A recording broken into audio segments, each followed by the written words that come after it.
தமிழ் சினிமாவுக்கே உரிமையான ஒரு பழக்கம். அதோட ஸ்டார்ஸ் எல்லாருக்கும் ஒரு பட்டம் கொடுத்துருவாங்க. அதற்கு பிறகு அவங்கள பேர் சொல்லி கூப்பிட மாட்டாங்க. அந்த பட்டத்தை வச்சு தான் அவங்கள ரெஃபர் பண்ணுவாங்க. உதாரணத்துக்காக இப்போ நான் சூப்பர் ஸ்டார்னு சொன்னாலே உங்களுக்கெல்லாம் யாருன்னு தெரியும். உலக நாயகன்னா நான் அதுக்கு மேலே ஒன்றும் சொல்லவே வேண்டாம். தளபதி இந்த மாதிரி எல்லா ஸ்டார்ஸும் யார் யாருன்னு ஐடென்டிஃபை பண்ணிட்டுடலாம். இது எத்தனை வருஷமாக இந்த பழக்கம் இருக்குது, எப்போ ஆரம்பிச்சதுங்கிறதெல்லாம் பார்க்கலாமா? வாங்க.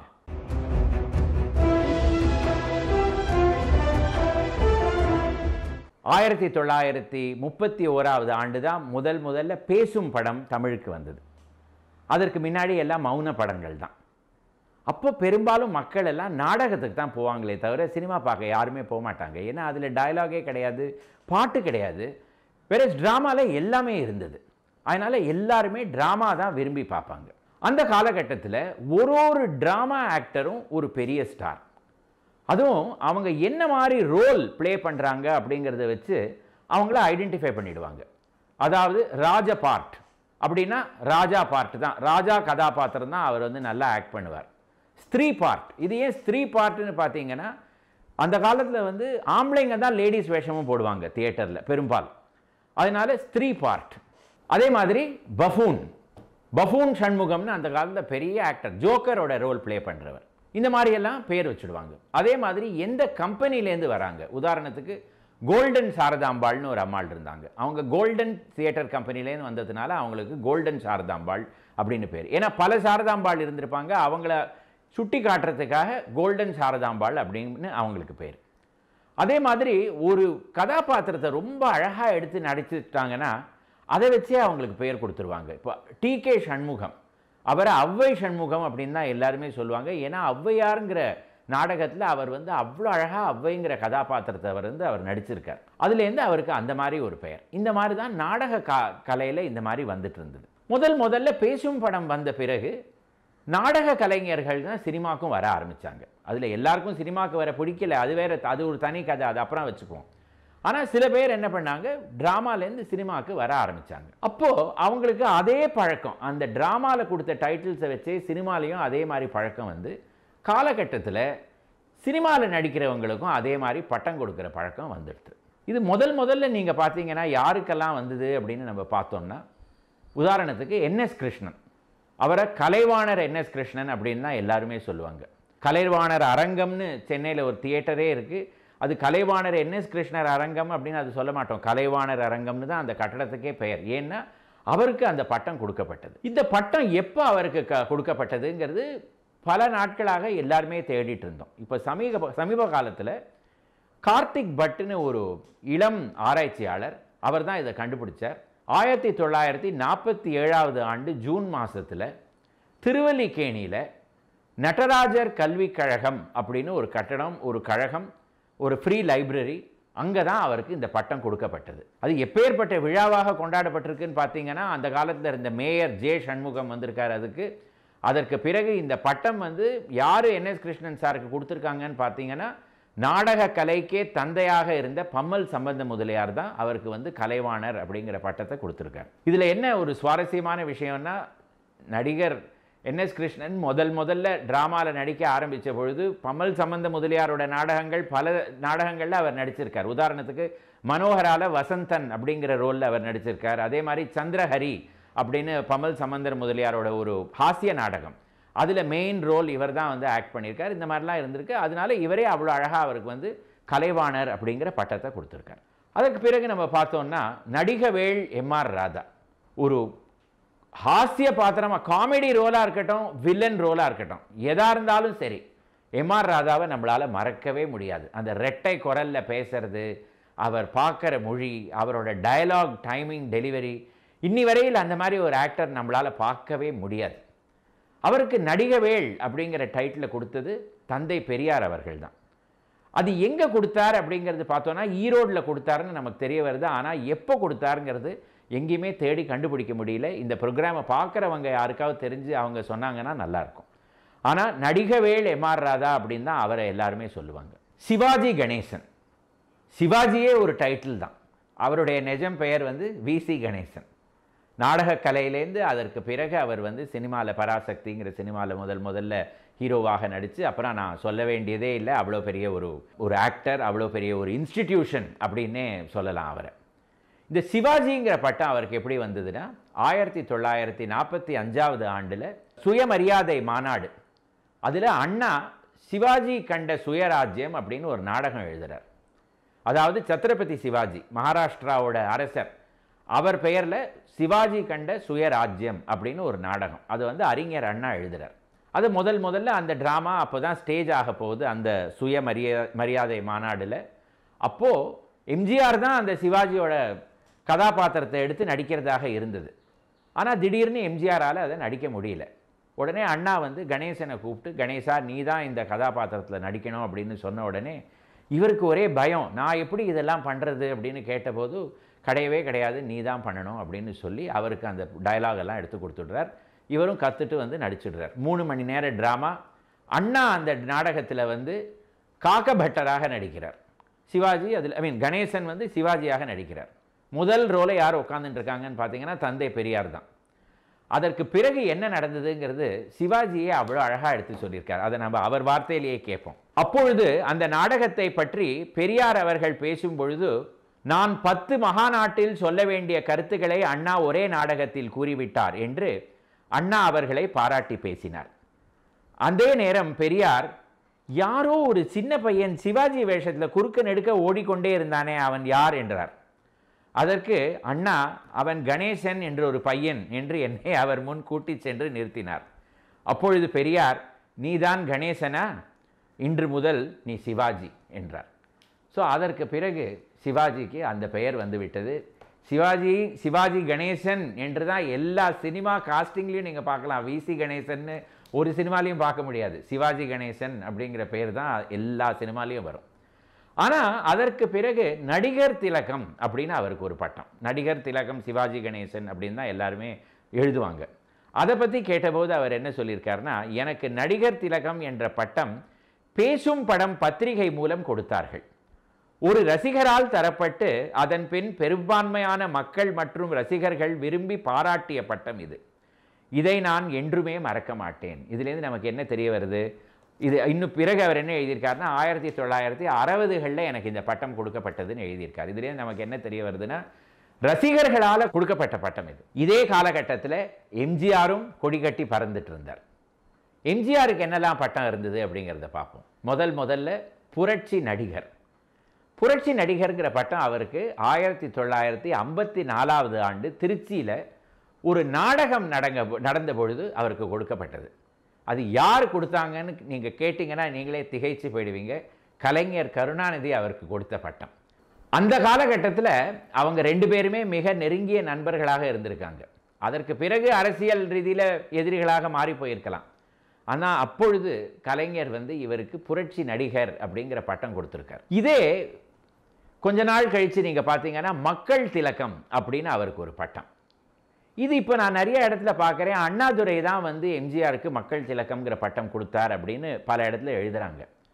ஆனால் கவிஞர் கண்ணதாசன் எழுதின ஒரு புத்தகத்தில் என்ன சொல்கிறாருன்னா, அண்ணாவே என்ன சொல்லியிருக்காருன்னா, அதை கவிஞர் கண்ணதாசன் எழுதுகிறார், இந்த மாதிரி இந்த கட்சிக்காரங்கள்லாம் சேர்ந்துட்டு தான் அவருக்கு வந்து மக்கள் திலகம் அப்படிங்கிற அவங்களுக்கு இருந்த அன்புனால அவங்க வந்து இவருக்கு மக்கள் திலகம் அப்படிங்கிற பட்டம் கொடுத்துருக்காங்க அப்படின்னு அண்ணா சொல்லியிருக்கார். அதுலேருந்து நமக்கு என்ன தெரிய வருது? இது வந்து மக்கள் அவங்களுக்கு வந்து எம்ஜிஆரோட நடிப்பு மேலேயும் அவருடைய குணங்கள் மேலேயும் இருந்த ஒரு பெரிய ஒரு ஹை ஒப்பீனியன்னால அவருக்கு வந்து இந்த மாதிரி மக்கள் திலகம் அப்படின்னு ஒரு பட்டம் கொடுத்துருக்காங்க. இதே கொஞ்ச நாள் கழித்து நீங்கள் பார்த்தீங்கன்னா புரட்சி தலைவர், இந்த புரட்சி நடிகருங்கிறது புரட்சி தலைவராக மாறிடுறது. அது எப்போன்னு பார்த்தீங்கன்னா 1972 ஆண்டு இவர் ஏடிஎம்கே ஆரம்பித்த பொழுது KA கிருஷ்ணசுவாமின்னுட்டு அந்த பார்ட்டியில் இருந்த ஒரு செயலாளர், அவர் தான் முதல்ல புரட்சி நடிகருங்கிறத மாற்றி இவருக்கு புரட்சி தலைவர் அப்படிங்கிற பெயர் வச்சுடுறார். அதுலேருந்து இவரை புரட்சி தலைவர், ஏன் இப்போ சென்ட்ரல் ஸ்டேஷனுக்கு பெயரே வந்து புரட்சி தலைவர் MG ராமச்சந்திரன் சென்ட்ரல் ஸ்டேஷன் அப்படின்னு தான் பேர். ஸோ அந்த பெயர் அப்படி வந்தது. இதெல்லாம் பார்த்துட்டு வந்தோம். இதில் லேடிஸ் ஒருத்தரோட பெயர் கூட நம்ம சொல்லலையே. ஆனால் நடிகையர் திலகம் சாவித்ரி அப்படின்னு தான் எல்லாருமே எழுதுவாங்க. அவங்களுக்கு எப்பொழுது இந்த பட்டம் வந்ததுங்கிறது நமக்கு சரியாக தெரியலை. ஆனால் எங்கே கொடுக்கப்பட்டதுங்கிறது மட்டும், யார் கொடுத்தாங்க, இதெல்லாம் நமக்கு கரெக்டாக தெரியுது. அது எப்படின்னு பார்த்தீங்கன்னா அந்த காலத்தில் ஆழ்வார்பேட்டையில் வீனஸ் ஸ்டூடியோஸ்னு இருந்தது. அதோடைய அதிபர் பெயர் ரத்னமையர். வீனஸ் ரத்னமையர் அப்படின்னு தான் எல்லாருமே சொல்லுவாங்க. அவர் தான் முதல்ல 1960களில் சாவித்திரிக்கு நடிகையர் திலகம்னு ஒரு பட்டம் கொடுக்கலாம் அப்படின்னு எடுத்து வச்சாராம். அந்த அம்மா என்ன சொன்னாங்களாம், இது வந்து சுதந்திர வீராங்கனை அம்புஜம்மாள் கொடுத்தாதான் நான் வாங்கிப்பேன் அப்படின்னு சொன்ன உடனே அம்புஜம்மாளால் நிறுவப்பட்ட ஸ்ரீனிவாச காந்தி நிலையமில் 1960களில் ஆழ்வார்பேட்டையில் இவங்களுக்கு இந்த பட்டம் கொடுக்கப்பட்டதுன்னு நமக்கு தெரிய வருது. அதற்கு பிறகு சாவித்திரியை எல்லாருமே நடிகையர் திலகம் அப்படின்னு தான் கூப்பிடுவாங்க. இவருடைய கணவர் ஜெமினி கணேசனுக்கு எப்படி காதல் மன்னன்கிற பட்டம் வந்ததுன்னு என்னால் கண்டுபிடிக்க முடியல. ஆனால் அவர் நடித்த சாஃப்ட் ரொமான்டிக் ரோல்ஸ் எல்லாம் வச்சு தான் அவருக்கு அந்த மாதிரி ஒரு டைட்டில் வந்திருக்கும் அப்படின்னு நான் நினைக்கிறேன். அதற்கு பிறகு 1978 வந்த பைரவி ஃபிலிம்லேருந்து ரஜினிகாந்துக்கு சூப்பர் ஸ்டார் அப்படின்னு ஒரு டைட்டில். அதே மாதிரி வசூல் ராஜாவில் வந்த ஆழ்வார்பேட்டை ஆளுடாங்கிற பாட்டுக்கு பிறகு ஆழ்வார்பேட்டை ஆண்டவர். அதே மாதிரி தென்னாலிங்கிற படத்துக்கு பிறகு உலக நாயகன் அப்படிங்கிற டைட்டில் எல்லாம் கமலுக்கு வந்தது. அதற்கு பிறகு நீங்கள் பார்த்தீங்கன்னா தலங்கிற டைட்டில் வந்து தீனாங்கிற ஃபிலிம்லேருந்து அஜித்துக்கு கொடுக்கப்பட்டது. இளைய தளபதியின் முதல்ல விஜயை பற்றி சொன்னது அவருடைய தந்தை சந்திரசேகர் அவர்கள் தான். அதற்கு பிறகு அதுவே வந்து தளபதியாக இப்போ மாறிவிட்டது. இதே மாதிரி டைட்டில்ஸ் வந்துகிட்டே தான் இருக்கும். சினிமாவில் சூப்பர் ஸ்டார்ஸும் வந்துகிட்டே தான் இருப்பாங்க. அவங்க எல்லாரும் நமக்கு ஒரு என்டர்டெயின்மெண்ட்டை கொடுத்து நம்ம எல்லாரையும் ஒரு மகிழ்ச்சியான ஒரு லெவலில் வச்சுருக்கிறதுனால அவங்கள எல்லாரும் நம்ம மெச்சணும், புகழணும். ஜனநாயகம் அப்படிங்கிறதுல வந்து வெற்றி எவ்வளவு முக்கியமோ அதே போல் தோல்வியும் அவ்வளவு ஒரு முக்கியமான விஷயம். இதை வந்து நமக்கு எடுத்து காட்டியவர் வந்து காக்கா ஜோகிந்தர் சிங் தர்த்தி பகட் அப்படிங்கிறவர். 350 தேர்தல்களில் வந்து தன்னுடைய பெயரை வந்து ஒரு சுயேட்சை வேட்பாளராக நியமனம் செய்து 350 தேர்தல்களிலையும் வந்து தோல்வி அடைந்தவர் அவர். அவரை பற்றி நம்ம இன்றைக்கி பார்க்க போகிறோம். இந்த ஜனாதிபதி தேர்தல் அப்படிங்கிறது வந்து நேரடியாக நேர்முகமாக நடக்கிற தேர்தல் கிடையாது. அதாவது நம்ம மக்கள் எல்லாருமே போய் அவங்களுடைய வாக்கை வந்து அளிக்கிறது அப்படிங்கிறது கிடையாது. அதனால் பொதுக்கூட்டம் நடத்தியோ கேம்பெயின் செய்தோ இதெல்லாம் பண்ணி வந்து ஜனாதிபதி தேர்தலை நடத்த மாட்டாங்க. நாம் ஏற்கனவே தேர்ந்தெடுத்த நம்மளுடைய வந்து மேலவை கீழவை அங்கத்தினர்கள் எல்லாரும் அவங்க வந்து வாக்களித்து தேர்ந்தெடுக்கப்படுகிறவர் தான் வந்து நம்மளுடைய ஜனாதிபதி. இதை வந்து ஒரு எலெக்டோரல் காலேஜ் அப்படின்னு சொல்லுவாங்க. பப்ளிக் ஓட் பண்ணாமல் எலெக்டட் ரெப்ரசன்டேட்டிவ் ஓட் பண்ணுறதுனால அதுக்கு வந்து எலெக்டோரல் காலேஜ் அப்படின்னு பெயர். இந்த ஜனாதிபதி தேர்தலில் நீங்கள் பெரும்பாலும் பார்த்தீங்கன்னா ஆளும் கட்சி யாரை வந்து நியமனம் பண்ணுறதோ அவங்க தான் வந்து ஜெயிப்பாங்க. ஆனால் ஜனநாயகத்தில் வந்து எதிர்கட்சிக்கும் சில உரிமைகள் உண்டு. அந்த உரிமைகளில் ஒன்று வந்து தன்னுடைய வேட்பாளரை வந்து ஜனாதிபதி தேர்தலுக்கு வந்து அவங்க வந்து ஒரு வேட்பாளரை வந்து முடிவு செய்கிறதுங்கிறது அவங்களுடைய ஒரு உரிமை. ஒருத்தர் ஜெயித்துக்கிட்டே இருக்காருன்னா அவர்கிட்டயே எல்லாத்தையும் விட்டுட முடியாது இல்லையா, எதிர்ப்பு தெரிவிக்கணும் இல்லையா. அதுதான் வந்து எதிர்ப்பு கட்சியோட ஒரு பிரின்சிபல், ஒரு ஸ்டாண்ட். சில ஜனாதிபதி தேர்தல்களில் நீங்கள் பார்த்தீங்கன்னா இது ஒரு பெரிய விஷயமாகவே வந்து முடிந்திருக்கு. 1969 வருடம் காங்கிரஸ் கட்சி திரு நீலம் சஞ்சீவ ரெட்டி அவர்களை தான் வந்து தன்னுடைய வேட்பாளராக வந்து முடிவு செய்தது. ஆனால் அப்போ பிரதம மந்திரியாக இருந்த திருமதி இந்திரா காந்திக்கு அவங்க காங்கிரஸ் கட்சியில் தான் இருந்தாங்க. ஆனால் அவங்களுக்கு அது அவ்வளவாக ஒரு பிடிக்காத விஷயமாக இருந்தது. அப்போது சுயேட்சையாக வந்து திரு வி கிரி அவர்கள் வந்து தன்னுடைய பெயரை வந்து நியமனம் செய்தார். உடனே திருமதி காந்தி என்ன செஞ்சாங்க, காங்கிரஸ் கட்சிக்காரங்க எல்லார்ட்டையும் அவங்கள்ட்ட சொல்லிட்டாங்க, உங்கள் மனசுப்படி நீங்கள் யாருக்கு ஓட் போடணுமோ அந்த மாதிரி போட்டுக்குங்க அப்படின்ட்டாங்க. இதில் கடைசியில் வந்து பார்த்தீங்கன்னா என்ன நடந்ததுன்னா திரு வி கிரி அவர்கள் தான் ஜெயித்தார். அதனால் வந்து திருமதி காந்திக்கும் காங்கிரஸ் கட்சிக்கும் நடுவில் பல இன்னல்கள் வந்து கடைசியில் காங்கிரஸ் கட்சியை ரெண்டாக பிளந்து விட்டது. பிறகு அதற்கு சில வருடங்கள் பிறகு. அதனால் இந்த மாதிரியெல்லாம் ஜனாதிபதி எலெக்ஷனில் நடக்கவும் நடந்திருக்கு. அதே போல் இந்த எதிர்க்கட்சி வேட்பாளராக இருந்த பெயர்களெல்லாம் நீங்கள் பார்த்தீங்கன்னா நீங்களே ஆச்சரியப்பட்டு போயிடுவீங்க. திரு HR கண்ணா அவர் வந்து அந்த காலத்தில் வந்து அவர் சுப்ரீம் கோர்ட்டில் ஜட்ஜாக இருந்தவர். அவர் வந்து காங்கிரஸ் கட்சியோட ஒரு கேண்டிடேட்டை வந்து எலெக்ஷனில் எதிர்த்து நின்றார், தோல்வியும் அடைந்தார். அதே போல் திரு TN Seshan chief election commissioner, திரு TN சேஷனுடைய பெயர் தெரியாத ஆளே இருக்க முடியாது. அவர் வந்து திரு KR நாராயணன் பிரசிடென்ட் கேண்டிடேட்டாக வந்து நியமனம் செய்தபோது அவர் அதை வந்து எதிர்த்து நின்றார். திரு VR கிருஷ்ணய்யர் சுப்ரீம் கோர்ட் ஜட்ஜாக இருந்தவர், அவர் வெங்கட்ராமன் காங்கிரஸ் பார்ட்டியோட பிரசிடென்ஷியல் எலெக்ஷன் கேண்டிடேட்டாக இருந்தபோது அதையும் அவர் எதிர்த்து நின்றார். இந்த மாதிரி பல பிரபலங்கள்லாம் வந்து ஆப்போசிஷன் கேண்டிடேட்டாக இருந்திருக்காங்க, அவங்க தோல்வியும் அடைஞ்சிருக்காங்க. ஆனால் காக்கா ஜோகிந்தர் சிங்கோட கதை வந்து ஒரு ரொம்ப மிக சுவாரஸ்யமானது. இவரை வந்து யாரையுமே இவரை வந்து காக்கா ஜோகிந்தர் சிங் அப்படிங்கிற பேரில் வந்து அவங்க சொன்னால் தெரியவே தெரியாது. தர்த்தி பக்கட் அப்படின்னு சொன்னால் தான் எல்லாருமே தெரிஞ்சுக்குவாங்க. இந்த தர்த்தி பக்கட்னா என்ன? இந்த குஸ்தி சண்டை போடுவாங்க இல்லையா, இந்தியன் ஸ்டைல் ரெஸ்லிங். அது எப்போவுமே ஒரு மணல் பரப்பில் தான் நடக்கும் அந்த ரெஸ்லிங். அந்த தோல்வி அடைந்த இந்த பாக்ஸர் ரெஸ்லர் அவர் கீழே விழுந்து விடுவார், மணலை அப்படியே பிடிச்சிட்டுருவார். உடனே எண்ணுவாங்க 10, 9, 8, 7, 6 அப்படின்னு எண்ணிட்டே வருவாங்க. அவர் வந்து 1 வரைக்கும் அவர் வந்து எழுந்துக்கலைன்னா அவர் வந்து தோல்வி அடைந்து விட்டார் அப்படின்னு பேர். அவர் மண்ணை கவினத்தினால தர்த்தி பக்கட் அப்படின்னு பேர், அதாவது மண்ணை கவிட்டார் அப்படின்னு அர்த்தம். தோல்விங்கிறது வந்து தர்த்தி பக்கட்.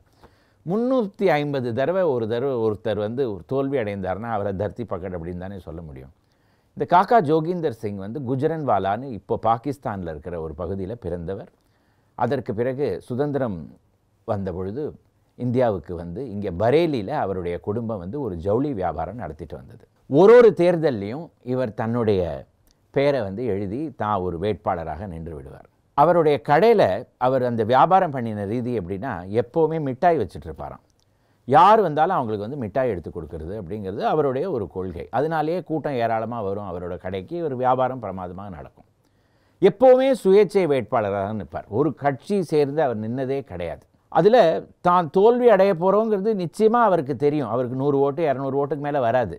ஆனால் அதுக்கு ஃபுல்லாக அவர் வந்து தேர்தல் பிரச்சாரம் எல்லாம் பண்ணி எல்லா இடத்துக்கும் போய் எல்லா இடத்துலையும் மிட்டாய் கொடுத்துட்டு வருவார். அதற்கு பிறகு அவருடைய தோல்வி அனௌன்ஸ் ஆன உடனே அதுக்கும் எல்லாருக்கும் போய் மிட்டாய் கொடுத்துட்டு வருவார். இது இப்படி நடந்துட்டு வந்துருந்தது. 1960களில் பண்டிட் ஜவஹர்லால் நேரு அப்போ இந்தியாவுக்கு பிரதம மந்திரியாக இருந்த காலத்தில் இந்த ஜோகிந்தர் சிங்கை பற்றி தெரிந்து கொண்டு அவரை அழைத்து, நீங்கள் வந்து காங்கிரஸ் கட்சிக்கே நீங்கள் நிற்கலாம், நீங்கள் வந்து சுயேட்சையாக நிற்க வேண்டான்னு உடனே அதெல்லாம் கிடையவே கிடையாது. நான் வந்து எப்போவுமே வந்து ஒரு சுயேட்சை வேட்பாளராக தான் நிற்க போகிறேன். தோல்வி அடையிறதுங்கிறதும் வந்து தேர்தலில் ஜனநாயகத்தில் ஒரு அங்கம். இது ஜெயிக்கிறதுங்கிறது மட்டும் கிடையாது, தோல்வியும் அடையணும், இதை காமிக்கணும் எல்லாருக்கும் அப்படின்னு சொல்லி அவர் அந்த மாதிரி நின்றுட்டு வந்துட்டு இருந்தார். அவர் வந்து இந்த வைப்பு தொகை ஒன்று உண்டு தெரியுமா, டெபாசிட்னு சொல்லுவாங்க. தட் இஸ் ஒருத்தரும் வேட்பாளர் ஆன உடனே அவங்க வந்து அரசாங்கத்துக்கு பணம் கட்டணும். அவங்களுக்கு வந்து ஒரு சர்டன் பர்சன்டேஜ், ஒரு சதவீதம் அவங்களுக்கு ஓட்டு வரலைன்னா அந்த இது ஜப்தாயிடும், அந்த பணம் திரும்பி வராது, அவங்க கைக்கு வராது. ஒரு தடவையும் பணமும் இவர் இந்த மாதிரி தொலைச்சிட்டே வருவார். உடனே மக்கள் வந்து அவரை வந்து, என்னங்க நீங்கள் இப்படி பணத்தை தொலைக்கிறீங்களா, இது வந்து நான் தேசத்துக்காக கொடுக்குற தொண்டு, இந்த பணத்தை வச்சு அரசாங்கம் ஏதாவது நல்ல காரியம் பண்ணட்டும், அதுக்காக நான் வந்து ஒரு தேர்தலையும் இந்த மாதிரி எலெக்ஷனுக்கு நின்று தோல்வி அடைய போகிறேன் அப்படின்னு சொல்லி 350 எலெக்ஷன்ஸில் இவர் தோல்வி அடைந்தார். கடைசியில் 1992 வருடம் ஜனாதிபதி எலெக்ஷன் நடந்த பொழுது திரு சங்கர் தயாள் சர்மா அவர்கள் தான் காங்கிரஸோட வேட்பாளராக இருந்தார்.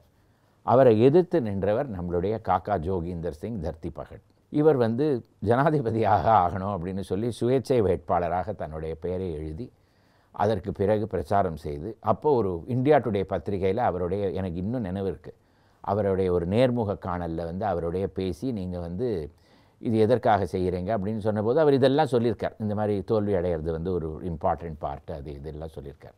அப்புறம் இன்னொரு விஷயம் என்ன சொல்லியிருக்காருன்னா, எனக்கு வந்து 1 மாதம் ஃப்ரீயாக டெலிஃபோன் கனெக்ஷன் கொடுப்பாங்க, அரசாங்கத்துலேருந்து செக்யூரிட்டி கிடைக்கும், இதெல்லாம் நான் அனுபவிக்கணும்னு ஆசைப்படுறேன், அதனால நான் வந்து எலெக்ஷனுக்கு நிற்கிறேன் அப்படின்னு சொல்லியிருப்பார். இப்போ படிக்கிறவங்களுக்கு வந்து இந்த 1 மாத டெலிஃபோன் கனெக்ஷன் என்ன பெரிய விஷயம் அப்படின்னு நீங்கள் நினைக்கலாம். ஆனால் நாங்கள்லாம் வந்து 1960களில் பிறந்தவங்க, எங்களுக்கெல்லாம் தெரியும், ஒரு டெலிஃபோன் கனெக்ஷனுங்கிறது ஒரு வாழ்நாளில் அச்சீவ் பண்ண வேண்டிய ஒரு விஷயம் எங்களுக்கெல்லாம். அதாவது எப்படின்னா 1970களெல்லாம் நீங்கள் வந்து டெலிஃபோனுக்கு அப்ளை பண்ணினீங்கன்னா கனெக்ஷனுக்கு 15 வருஷம் கழித்து உங்களுக்கு டெலிஃபோன் லைன் வரும். இப்போ எப்படி இருக்குது, நீங்கள் டெலிஃபோன் லைனுக்கு அப்ளை பண்ணோடனே 15 நிமிஷத்தில் உங்கள் வீட்டை தேடிட்டு வந்து உங்களுக்கு லைனை போட்டு இன்ஸ்டால் பண்ணிட்டு போயிடுறாங்க. ஆனால் அந்த காலத்தில் அப்படியெல்லாம் கிடையாது. ஸோ இந்த காக்கா ஜோகிந்தர் சிங் சொன்னதுலேயும் ஒரு பெரிய தத்துவம் இருந்திருக்கு. அவருக்கு உடனே ஒரு லைன் கொடுத்துருவாங்க. அவர் வந்து அந்த 1.5 மாதம் அந்த எலெக்ஷன் நடக்கிற வரைக்கும் அவருக்கு எல்லா தடபுடலாக எல்லா அரேஞ்ச்மெண்ட்டும் அவருக்கு நடக்கும். அவர் ஒரு பெரிய விஐபியாக இருப்பார் அந்த டைமில். அதற்கு பிறகு அந்த டெபாசிட் அவரோடது போயிடும், தோல்வி அடைந்து விடுவார். ஸோ இது அந்த மாதிரி 1992 வருடம் திரு சங்கர் தயாள் சர்மாவை எதிர்த்து நின்று தோல்வி அடைந்தார். அதற்கு பிறகு அதே வருடம் உபஜனாதிபதி, துணை ஜனாதிபதி தேர்தலும் வந்தது. திரு KR நாராயணன் அவர்கள் வந்து காங்கிரஸ் கட்சியோட வேட்பாளராகவும் அவரை எதிர்த்து நின்றவர் திரு ஜோகிந்தர் சிங் அவர்கள். அந்த தேர்தலில் திரு கேஆர் நாராயணனுக்கு 700 ஓட், திரு ஜோகிந்தர் சிங்க்கு ஒரே ஒரு ஓட். 700:1 அப்படிங்கிற இதில் தோல்வி அடைந்தவர் காக்கா ஜோகிந்தர் சிங். ஆனால் கடைசி வரைக்கும் தன்னுடைய இந்த ஜனநாயக உரிமையை கடைபற்றி நின்றவர். அவரும் நம்மளுடைய இத்தனை வருட வரலாறில் அவரும் ஒரு நிறைவுக்கு கொண்டு வர வேண்டிய ஒரு மனிதராக இருக்கணும். எல்லாருமே அவரை நீங்கள் ஒரு எலெக்ஷனுக்கு போகிறச்சே காக்கா ஜோகிந்தர் சிங் தர்த்தி பகடை நீங்கள் ஒரு நிமிஷம் நினச்சி பார்க்கணும். சென்னையில் எந்த இடத்த பார்த்தீங்கன்னாலும் ஏதாவது ஒரு சிலை இருக்கும். அண்ட் சென்னையில் இருக்கிற முக்கால்வாசி சிலையோட வரலாறையும் நீங்கள் பார்த்தீங்கன்னா ஒரு இடத்துலேருந்து இன்னொரு இடத்துக்கு அதை மாற்றிக்கிட்டே இருப்பாங்க. இப்போ ஒரு 2-3 வாரத்துக்கு முன்னாடி நான் ஒரு எபிசோடில் காந்தி சிலை இடத்த மாற்றுறதாக நான் உங்ககிட்ட சொல்லியிருந்தேன். அதே போல் நீங்கள் பாருங்கள், சிவாஜி கணேசன் சிலை பீச்சு கிட்டக்க இருந்தது, இப்போ அடையார் பக்கத்தில் இருக்குது. கண்ணகி சிலையை திடீர்னு ஒரு நாள் பேத்தை எடுத்து கொண்டு போய் எங்கேயோ மியூசியமில் வச்சாங்க, அப்புறம் ஒரு நாள் திடீர்னு திருப்பி எடுத்து கொண்டு வந்து வச்சாங்க. இதே மாதிரி நீங்கள் பல சிலையோட வரலாறு இப்படி பார்க்கலாம். ஆனால் ஒரு சிலை 4-5 இடம் மாறி இருக்குன்னா அதோட வரலாறு ரொம்ப யுனிக்காக தான் இருக்கும்ல. அந்த சிலையோட வரலாறு இன்றைக்கி பார்க்கலாம் வாங்க. கார்ன்வாலிஸ் துரை இவர் அமெரிக்காவில் அவங்க அந்த நாட்டோட சுதந்திரத்துக்கு போராடின போது அங்கே ஆங்கிலேயர்களோட படையை அங்கே எடுத்துகிட்டு போய் படுதோல்வி அடைந்து திரும்பி வந்தார்.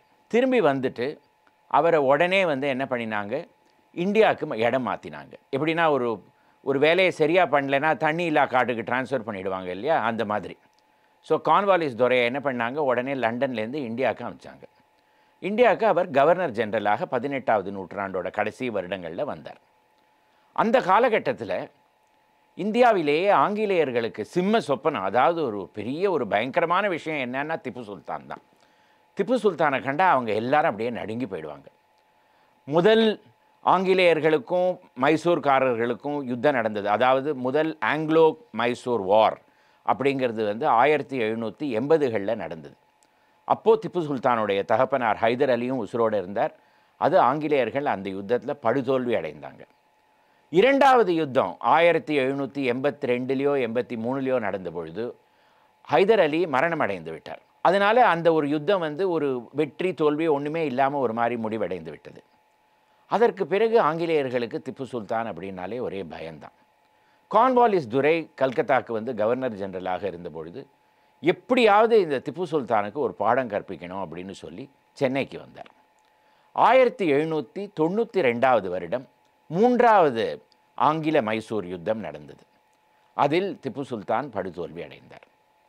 அவரை உடனே யுத்தத்துக்கு அபராதம் செலுத்தணும் அப்படின்னு சொல்லி ஒரு பெரிய கட்டணம் அவர் மேலே சுமத்தி அந்த பணத்தை அவர் கொடுக்கிற வரையில் அவருடைய 2 மகனை ஹோஸ்டேஜாக சென்னையிலேயே வைத்து கொள்ள வேண்டும் அப்படின்லாம் நிபந்தனை போட்டு திப்பு சுல்தான் அது எல்லாத்துலேயும் கையெழுத்திட்டு தன்னுடைய 2 மகன்களை ஆங்கிலேயர்களுடைய கிழக்கு ஈஸ்ட் இந்தியா கம்பெனியிடம் கொடுத்து விட்டார். அந்த 2 பசங்களையும் கூட்டிகிட்டு சென்னையில் புனித ஜார்ஜ் கோட்டையிலையும் மவுண்ட் ரோடில் ஒரு பெரிய பங்களாலையும் வைத்திருந்தாங்க. அவங்கள கர்னல் ஜான் டவ்டன் அப்படிங்கிறவர் தான் பாதுகாப்பாக வைத்து கொண்டிருந்தார். ஆனால் ஆங்கிலேயர்களுக்கு கார்ன்வாலிஸ் துரை செஞ்சது ஒரு பெரிய விஷயமாக தோணித்து. ஆஹா, இத்தனை வருடம் நம்ம இந்த திப்பு சுல்தானை பார்த்து இப்படி பயந்துட்டு இருந்தோமே, அவர் வந்தார், ஒரு படையை எடுத்துகிட்டு வந்தார், திப்பு சுல்தானை தோக்கடித்துட்டார். இதுலேருந்து நமக்கு என்ன தெரிய வருது, கார்ன்வாலிஸ் துரை ஒரு பெரிய ஆள் தான். கார்ன்வாலிஸ் துரை அதுக்குள்ளே திரும்பி கல்கத்தாவுக்கு போயாச்சு. உடனே சென்னையில் இருக்கிற ஆங்கிலேயர்கள்லாம் என்ன பண்ணாங்கன்னா, கார்ன்வாலிஸ் துரைக்கு ஒரு சிலை வைக்கணும் அப்படின்னு ரொம்ப ஆசைப்பட்டாங்க. உடனே அவங்க எல்லாரும் இங்கே இருக்கிறவங்கெல்லாம் பணம் கொடுத்து அந்த பணத்தை லண்டனில் ஒரு ஸ்தபதிக்கு அமைச்சு பளிங்கு கல்லால் கார்ன்வாலிஸ்க்கு ஒரு சிலை பண்ணணும் அப்படின்னு சொல்லி பணத்தை அங்கே அமிச்சாங்க. அதுக்குள்ளே கார்ன்வாலிஸ் துரை கல்கத்தாவுக்கு போய் தன்னுடைய வேலையை ராஜினாமா செஞ்சு திரும்பி லண்டனுக்கே போயிட்டார். அதற்கு பிறகு அந்த சிலை சென்னைக்கு வந்தது. எப்போ வந்ததுன்னு பார்த்தீங்கன்னா 19ஆவது நூற்றாண்டோட ஆரம்ப காலத்தில் வந்தது. அதாவது ஒரு 5-6 வருஷம் கழித்து அந்த சிலை வந்தது. சென்னையிலேயே முதல்ல ஒரு ஆளுக்கு சிலை வைக்கிறதுங்கிறது அந்த சிலை தான். அதற்கு முன்னாடி சிலையே கிடையாது. இப்போ தடிக்க விழுந்தீங்கன்னா ஒரே சிலை தான். ஒரு 10 ஆளுக்கு ஒரு ஈக்குவலாக ஒரு சிலை சென்னையில் இருக்கும் அப்படிங்கிறது நம்மளுடைய இப்போ இருக்கிற ரேஷியோ. ஆனால் அந்த காலத்தில் முதல்ல ஒரு ஆளுக்கு சிலை வந்தது, ஒரு மனிதனுக்கு சிலை வந்தது அப்படின்னு நீங்கள் பார்த்தீங்கன்னா இந்த கார்ன்வாலிஸ் சிலை தான். மிக உயரமான சிலை, வெள்ளை பளிங்கால செய்யப்பட்ட சிலை. அதை உடனே எடுத்துகிட்டு வந்து ஒரு ஊர்வலத்தில் வந்து கப்பல்லேருந்து இறக்கி அதை வந்து புனித ஜார்ஜ் கோட்டைக்கு எடுத்துகிட்டு வந்து கவர்னர், அப்போ அந்த காலத்துலலாம் புனித ஜார்ஜ் கோட்டைக்குள்ளே தான் கவர்னர் இருந்துகிட்டு இருந்தார். அந்த கவர்னர் மாளிகைக்கு பின்னாடி இப்போ வந்து அந்த இடத்துக்கு பரேட் ஸ்கொயர் அப்படின்னு பேர். மேற்கு திக்கை பார்த்து அந்த சிலையை வந்து அந்த இடத்துல வந்து அதுக்கு அடித்தளம்லாம் போட்டு அந்த இடத்துல வச்சுட்டாங்க. அந்த சிலைக்கு பாதுகாப்பாக இருக்கணுமே, அது மேலே காக்காலாம் உட்காரக்கூடாது. அதனால் என்ன பண்ணினாங்க, கருங்கல்லால் ஒரு பெரிய மண்டபம் கட்டினாங்க. அந்த சிலை அந்த மண்டபத்துக்கு அடியில் இருந்தது. அதுக்கு டெய்லி காலையில் வந்து இராணுவ படையெல்லாம் வந்து பரேடில் வச்சு அந்த சிலைக்கு வந்து சல்யூட் பண்ணுவாங்க. இந்த மாதிரி நடந்துட்டு இருந்தது. அதே ஒரு 2-3 வருடம் கழித்து என்னாச்சுன்னா, இந்த கார்ன்வாலிஸ் திரும்பி இந்தியாவுக்கு வந்தார். திரும்பி பதவி ஏற்றம் செஞ்சு, சில பேர் அப்படி பண்ணிட்டு இருப்பாங்க, ராஜினாமா செய்வாங்க, திரும்பி வருவாங்க, ராஜினாமா செய்வாங்க, திரும்பி வருவாங்க, இப்படி. அவர் வந்து திரும்பி வந்தார். திரும்பி வந்தபொழுது முதல்ல சென்னைக்கு தான் வந்தார். சென்னைக்கு வந்த உடனே அவருக்கு ஒரு மேளதாளத்தோடு அவருக்கு ஒரு வரவேற்பு. அவரை வந்து புனித ஜார்ஜ் கோட்டைக்குள்ளே கூட்டிகிட்டு வந்தாங்க. அவர் வந்து அந்த பரேடை வந்து தன்னுடைய சிலைக்கு பக்கத்திலேயே நின்று பார்த்தார். அவரும் தன்னுடைய சிலைக்கு வந்து சல்யூட் செஞ்சார். அப்புறம் வந்து ஒரு ஸ்பீச் கொடுத்தார். இப்படியெல்லாம் நடந்தது. ஸ்பீச் எல்லாம் கொடுத்த பிறகு அவர் வந்து கல்கத்தாவுக்கு போனார். கல்கத்தாவில் போய் சில மாதங்கள் தான் இருந்தார். அவருக்கு வந்து பெங்கால் லிவர்னு ஒரு வியாதி வந்து காசிப்பூர் அப்படிங்கிற இடத்துல அவர் வந்து மரணம் அடைந்து விட்டார். உடனே அவர் தன்னுடைய உயிர்லேயே என்ன எழுதியிருந்தார்னா, நான் எந்த இடத்துல சாகிறேனோ அதே இடத்துல என்ன அடக்கம் பண்ணிடணும் அப்படின்னு சொல்லியிருந்தார். அதனால் அந்த காசிப்பூர்லேயே அவரை வந்து அடக்கமும் செஞ்சாங்க. இப்போவும் காசிப்பூரில் அவருக்கு ஒரு பெரிய நினைவு மண்டபம் இருக்குது. சென்னையில் இருக்கிற ஆங்கிலேயர்கள்லாம் என்ன சொன்னாங்க, கார்ன்வாலிஸ்க்கு ஒரு சிலை மட்டும் வச்சா போகாது, அவர் எவ்வளவு பெரிய ஆள், திப்பு சுல்தானையே தோற்கடித்தவர். அதனால் அவருக்கு நம்ம ஒரு பெரிய நினைவு மண்டபம் கட்டணும். அந்த நினைவு மண்டபத்துக்கு அடியில் இந்த சிலையை கொண்டு போய் வைக்கணும். இத்தனை நாளாக அந்த சிலை வந்து ஃபோர்ட் சென்ட் ஜார்ஜில் பாதுகாப்பாக பரேட் ஸ்கொயரில் இருந்துகிட்டு இருந்தது. ஆனால் இவர் 1805 வருடம் இவர் மரணம் அடைந்து விடவே உடனே வந்து இந்த சிலையை ஏதாவது ஒரு நல்ல இடத்துல பப்ளிக்கெல்லாம் பார்க்குற மாதிரி ஒரு இடத்துல கொண்டு போய் வைக்கணும். புனித ஜார்ஜ் கோட்டைக்குள்ளே பப்ளிக் வராதே, அதனால் ஒரு மவுண்ட் ரோடில் ஒரு நல்ல இடமா பார்த்து வைக்கணும் அப்படின்னு சொல்லி அவங்க ஒரு தீர்மானம் பாஸ் பண்ணினாங்க. அந்த ஒரு காலம் சென்றவரோட ஒரு நினைவில் கட்டப்பட்ட ஒரு மண்டபத்துக்கு ஆங்கிலேயத்தில் செனோடாஃப் அப்படின்னு பெயர். அதனால் தேனாம்பேட்டைக்கும் மவுண்ட் ரோடும் சந்திக்கிற இடத்துல ஒரு பெரிய ரவுண்டு மண்டபம் ஒன்று கட்டினாங்க. அதுக்கு செனோடாஃப் அப்படின்னு பெயர். அதனால தான் இப்போவும் அந்த இடத்துல தேனாம்பேட்டையில் நீங்கள் பார்த்தீங்கன்னா செனோடாஃப் ரோடு அப்படின்னு ஒரு ரோடு இருக்குது. அந்த செனோடாஃபுக்கு அடியில் இந்த சிலையை கொண்டு போய் வைக்கணும் அப்படின்னு ஒரு தீர்மானமும் செஞ்சாங்க. இது எப்போ செஞ்சாங்க, 1805 வருடம். 1807 வருடம் அங்கே ஒரு செனோடாஃப் வந்தாச்சு செனோடாஃப் ரோட்டில். அந்த செனோடாஃபை சுற்றி ஆங்கிலேயர்கள் டெய்லி சாயந்தரம் வந்து காற்று வாங்கிறதுக்காக குதிரையில் வருவாங்க, இப்படி சுற்றி வருவாங்க, பேசுவாங்க, நடப்பாங்க, எல்லாம் பண்ணுவாங்க. ஆனால் சிலையை மட்டும் இடம் மாற்றவே இல்லை. சிலை ஃபோர்ட் சென்ட் ஜார்ஜ்லேயே தான் இருந்தது. செனோடாஃப் வந்து செனோடாஃப் ரோட்லேயே தான் இருந்தது. இப்படி 100 வருடம் காலம் கழித்து விட்டது. இது எப்போ பார்த்தீங்கன்னா கவர்மெண்ட்டில் வந்து ஃபைல் நகர்றது அப்படிம்பாங்க. அந்த ஃபைல் முள்ளாக கூர்ந்து போகிறதுக்குள்ளே ஒரு 20-30 வருடம் ஆகிவிடும். அதனால் இந்த கவர்னர் வந்து கையெழுத்து போட்டு சரி சிலையை வந்து இப்போ வந்து இந்த இடத்துக்கு மாற்றலாம் அப்படின்னு சொன்ன பிறகு 100 வருடம் தாண்டி விட்டது. 1900 வருடமோ 2வது வருடமோ திடீர்னு எல்லாருக்கும் நினைவு வந்தது, அடாடா 100 வருடம் முன்னாடியே நம்ம இந்த சிலையை மாற்றணும் அப்படின்னு சொல்லியிருந்தோமே, சிலை இன்னும் ஃபோர்ட் சென்ட் ஜார்ஜுக்குள்ளேயே இருக்குது, செனோடாஃப் அங்கே இருக்குது, சிலையை கொண்டு போய் அங்கே வைக்கலாம் அப்படின்னு சொல்லி கடப்பாறையால் சிலையை கொத்தி எடுத்து சிலையை வந்து மாற்றுறதுக்காக எல்லாம் பந்தோபஸ்தெல்லாம் பண்ணியாச்சு, எல்லாம் எடுத்து வைக்க போகிறாங்க. அந்த டைமில் தான் திடீர்னு நினைவு வந்தது, செனோடாஃப் ரோட்லேயே இல்லையே, அங்கேருந்து செனோடாஃபை வேற எங்கேயோ எடுத்துன்னு போயிட்டோமே. எங்கே எடுத்துன்னு போனாங்கன்னு பார்த்தீங்கன்னா, இப்போ ராஜாஜி சாலை இருக்குல்ல, ஃபர்ஸ்ட் லைன் பீச்னு பேர், அங்கே வந்து இப்போ சிங்காரவேலர் மாளிகைன்னு ஒன்று இருக்குது. அந்த மாளிகைக்கு முன்னாடி பென்டிங்ஸ் பில்டிங்னு அந்த இடத்துல ஒரு கட்டடம் இருந்தது. அதுக்கு வாசலில் கொண்டு போய் அந்த செனோடாஃபை கொண்டு போய் ஏற்கனவே வச்சுட்டாங்க. அது எப்போ வச்சாங்கன்னு யாருக்குமே நினைவில்லை. ஆனால் ஏதோ ஒரு காலகட்டத்தில் அந்த செனோடாஃபை தூக்கி, எப்படி அவ்வளவு பெரிய செனோடாஃபை வந்து கொத்தி எடுத்தாங்க, எப்படி அதை செங்கலாக பிரித்து அங்கே எடுத்துகிட்டு போனாங்கங்கிறதுக்கெல்லாம் நம்மக்கிட்ட ஒரு ஆவணமும் இல்லை, எப்படி பண்ணாங்கன்னு தெரியாது. ஆனால் அந்த செனோடாஃபை எடுத்துகிட்டு கொண்டு போய் அந்த சிங்காரவேலர் மாளிகை, அதாவது பென்டிங்ஸ் பில்டிங் வாசலில் கொண்டு போய் நிறுத்தி வச்சுருந்தாங்க. உடனே இவங்களுக்கு என்ன தோணித்து, சரி இப்போ செனோடாஃப் ரோட்டில் சிலையை வைக்க முடியாட்டா, சரி சிலையை கொத்தி எடுத்தாச்சு, அதனால் இதை கொண்டு போய் அந்த மண்டபத்தில் ஃபர்ஸ்ட் லைன் பீச்லேயே அந்த மண்டபத்துக்கு அடியில் கொண்டு போய் வச்சுடலாம் அப்படின்னு சொல்லி 1905 வருடம் கார்ன்வாலிஸ் ஒரு மாதிரி கோட்டையிலேருந்து நகர்ந்து அவர் போய் இந்த ஃபர்ஸ்ட் லைன் பீச்சில் அந்த செனோடாஃபுக்கு அடியில் போய் நின்றுட்டார். 6 மாதம் கழித்து பார்த்தாங்க அந்த பளிங்கெல்லாம் மஞ்சள், நீலம், பச்சை இந்த மாதிரி கலர் கலராக மாற ஆரம்பித்து விட்டது. இதனால் இப்படி கலர் மாறுறது அப்படின்னு பார்த்தீங்கன்னா உப்பு காற்று, சமுத்திரத்துலேருந்து வர உப்பு காற்று வந்து இந்த பளிங்கெல்லாம் தாக்கி இந்த சிலை வந்து கலர் கலராக மாற ஆரம்பித்து விட்டது. உடனே சரி இந்த சிலை இந்த இடத்துல இருந்தால் சரிப்பட்டு வராது அப்படின்னு சொல்லி கானேமாரா பப்ளிக் லைப்ரரிக்கு எடுத்து கொண்டு போய் வச்சிடலாம் அப்படின்னு சொல்லி அங்கே போய் வச்சாங்க. இது இந்த சிலை அங்கே இருந்தது, அப்படியே இருந்தது. 1940களில் அதாவது சுதந்திரம் வந்த பிறகு இந்த சிலை அங்கே இருக்கணுமா வேண்டாமா அப்படின்னு ஒரு பெரிய பேச்சு வந்தது. 1952ல் ராஜாஜி சென்னைக்கு முதலமைச்சரான உடனே இந்த சிலை வந்து அந்த இடத்துல இருக்கக்கூடாது, ஒரு பப்ளிக் இடத்துல இனிமேல் இந்த சிலை இருக்க வேண்டாம், கோட்டையில் அதுக்குள்ளே ஒரு அருங்காட்சியகம் வந்தாச்சு, அந்த அருங்காட்சியகத்தில் கொண்டு போய் இந்த சிலையை வச்சிடலாம் அப்படின்னு சொல்லி சிலையை திரும்பி அங்கேருந்து கானேமாரா லைப்ரரியிலேருந்து பேத்து இங்கே எடுத்துகிட்டு வந்தாங்க.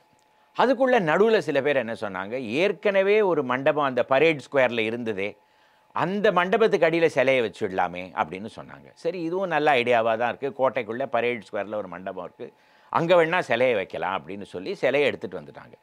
இங்கே வந்த பிறகு தான் பார்த்தாங்க அந்த மண்டபம் அங்கே இல்லை. அது எங்கே இருந்ததுன்னா கிழக்கு பக்கம் அருங்காட்சியகத்துக்கு வாசல்லே வந்து அங்கே கொண்டு போய் வச்சுட்டாங்க. இது வந்து 1930களில் லார்ட் எர்ஸ்கின்னு ஒரு கவர்னர் சென்னைக்கு இருந்தார், அவர் செஞ்ச வேலை இது. அந்த மண்டபத்தை தூக்கி இங்கே கொண்டு வந்து வச்சுட்டார். சரி, இங்கே வச்சாலும் எல்லாரும் பார்க்குற மாதிரி இருக்கும், இந்த சிலை வெளியில் வைக்கவே வேண்டாம், இது அருங்காட்சியகத்துக்கு உள்ளேயே இருக்கலாம் அப்படின்னு சொல்லி இப்போ மண்டபம் அருங்காட்சியகத்துக்கு வெளியில் இருக்குது, சிலை வந்து அருங்காட்சியகத்துக்கு உள்ளே இருக்குது. ரெண்டையும் பிரிக்கிறதுக்கு ஒரு 50 அடி 60 அடி தான் இருக்கும். ஆனால் இது ரெண்டும் ஒரு காலத்தில் ஒன்றா இருந்திருக்கு. இந்த சிலை பல இடத்துக்கு போயிட்டு கடைசியில் இந்த மாதிரி கோட்டைக்குள்ளேயே வந்து இருக்கிறத நீங்கள் இப்போ கூட போய் பார்க்கலாம். இந்த சிலைக்கு அடியில் நீங்கள் பார்த்தீங்கன்னா அதோடைய பெடஸ்டல் அப்படின்னு சொல்லுவாங்க இல்லையா, அதில் நீங்கள் பார்த்தீங்கன்னா கார்ன்வாலிஸ் வந்து திப்பு சுல்தானுடைய 2 மகன்களையும் தன்னோட கையில் வாங்கிக்கிற மாதிரி இப்போவும் ஒரு சிற்பம் அந்த அந்த சிலைக்கு அடியில் இருக்குது. அதை நீங்கள் இப்போவும் போய் பார்க்கலாம். நீங்கள் கோட்டையில் இருக்கிற அருங்காட்சியகத்துக்கு அவசியம் போகணும், அங்கே இந்த சிலையை பார்க்கணும். அப்போ இந்த சிலை எங்கெல்லாம் சுற்றிட்டு இங்கே வந்திருக்கு அப்படிங்கிறதையும் நீங்கள் நினைவுக்கு கொண்டு வரணும். இந்த சிலையால் பேச முடிஞ்சதுன்னா அது எவ்வளவு ஆளால் சொல்ல முடியும், நினச்சாலே நமக்கு ஆச்சரியமாக இருக்குல்ல. இதுதான் ஹிஸ்ட்ரியோட மகத்துவம். இந்த மாதிரி ஒரு கதையும் நம்ம ஆச்சரியப்படுற மாதிரி நம்ம பார்த்துக்கிட்டே இருக்கலாம். நம்ம வந்து நாகர்கோவிலில் ஒழுகினசேரி அப்படிங்கிற ஒரு பகுதிக்கு போகலாம். இந்த ஒழுகினசேரி ஒரு காலத்தில் ஒரு தனி கிராமமாகவே இருந்திருக்கு. அதற்கு பிறகு நாளடைவில் இந்த நாகர்கோவில் விரிவடையவே ஒழுகினசேரியும் நாகர்கோவிலோட ஒரு பகுதியாகவே மாறிவிட்டது. இப்போ நம்ம ஒரு வண்டியில் கார்லேயோ பஸ்லேயோ இந்த ஒழுகினசேரியோட மெயின் ரோட்டில் போயிட்டுருக்கிற போது திடீர்னு இடது பக்கம் திரும்பி பார்த்தா ஒரு பெரிய அரண்மனை மாதிரி ஒரு வீடு. இந்த 1940களில் அந்த காலகட்டத்துக்கே உரிமையாக இருந்த ஒரு ஸ்டைல், அதாவது ஒரு பாணி, ஆர்ட் டெக்கோ அப்படிங்கிற பாணியில் கட்டப்பட்ட ஒரு வீடு. அப்போலாம் சிமெண்ட்டே இல்லாத காலத்தில் முதல்ல நாகர்கோவிலில் சிமெண்ட்டால் கட்டப்பட்ட வீடு. சுற்றி வர பார்த்தா அவ்வளவு ஒரு தோரண வேலைகளும் அலங்கார வேலைகளும் செய்யப்பட்ட காம்பவுண்ட் வால். அதுக்கு உள்ளே போய் பார்த்தோன்னா தனியாக ஒரு மணி மண்டபம் லெஃப்ட் சைடில். அதற்கு பிறகு இந்த பெரிய வீடு, அந்த வீட்டுக்கு பெரிய போர்ட்டிக்கோ வராண்டா, பெரிய பெரிய காரில் எல்லோரும் அந்த காலத்தில் வந்திருப்பாங்க அப்படின்னு தெரிய வருது. மேலே பார்த்தோன்னா வீட்டுக்கு எல்லாத்துக்கும் மேலே மதுர பவனம் அப்படின்னு பேர் எழுதியிருக்கு. ஆனால் அந்த காலத்தில் இந்த வீடு எப்படி இருந்திருக்கும், எவ்வளவு பேர் வந்திருப்பாங்க, எவ்வளவு பெரிய மனுஷங்கள்லாம் இங்கே வந்திருப்பாங்க, எத்தனை பேர் சாப்பிட்ருப்பாங்க, எவ்வளவு கோலாகலமாக இருந்திருக்கும் இந்த வீடு அப்படிங்கிறது அதை எடுத்து காமிக்கிற மாதிரி இப்போ அந்த வீட்டில் யாருமே இல்லை. ஏதோ ஒரு கோடவுன் ஒன்று அங்கே வந்து வாடகைக்கு இருக்குது. அந்த வீடே ரொம்ப ஒரு மோசமான நிலைமையில் இருக்குது. இதை பார்க்குறச்சே நமக்கு மனசு ரொம்ப வருத்தமாக இருக்குது. ஆனால் இந்த வீட்டோட சொந்தக்காரர், இது யார் கட்டினாங்களோ அவர் வந்து இப்போ இருந்திருந்தார்னா அவர் வந்து நம்மள்ட்ட என்ன சொல்லியிருப்பார் தெரியுமா, மனசு சோர்வு அடையவே கூடாது, எப்போவுமே சிரிச்சிட்டே இருக்கணும், சிரிச்சிட்டு இருந்தால் தான் நம்ம மனசு ஃப்ரீயாக இருக்கும், அப்போ தான் நமக்கு அடுத்தது என்ன பண்ணலாம் அப்படிங்கிறத பற்றி யோஜனை பண்ணலாம் அப்படின்னு அவர் சொல்லியிருப்பார். அவர் தான் கலைவாணர் என்எஸ் கிருஷ்ணன். கலைவாணர் என்எஸ் கிருஷ்ணன் இந்த ஒழுகினசேரி கிராமத்தில் 1908 வருஷம் பிறந்தார். மிக ஏழ்மையான குடும்பம். அந்த என்எஸ்ல வந்து என்கிறதே நாகர்கோவில் தான்.